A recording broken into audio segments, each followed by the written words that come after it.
પોરબંદરના મજીવાડા ગામે એક બાળક ઉપર કૂતરાએ હુમલો કર્યો હતો।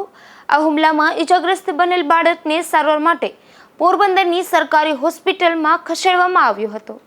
પોરબંદરના મજીવાડાવાડી વિસ્તારમાં રહેતા એક મજૂર પરિવારના રહેણાંક વિસ્તારમાં એક કૂતરો ઘૂસી ગયો હતો અને અહીં રહેલા ઈશાલ પ્રકાશ બળહલે નામના બાળક ઉપર હુમલો કર્યો હતો। આ હુમલામાં ઈજાગ્રસ્ત બનેલ બાળકને તાત્કાલિક સારવાર માટે પોરબંદરની સિવિલ હોસ્પિટલમાં ખસેડવામાં આવ્યો હતો। અશોક થાનકી, ગુજરાત ન્યૂઝ, પોરબંદર।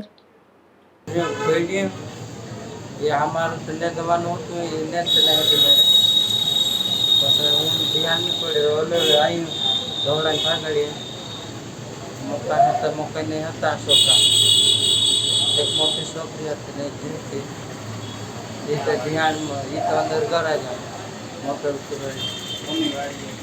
मनीष काका नाड़ी से मजी वाला है।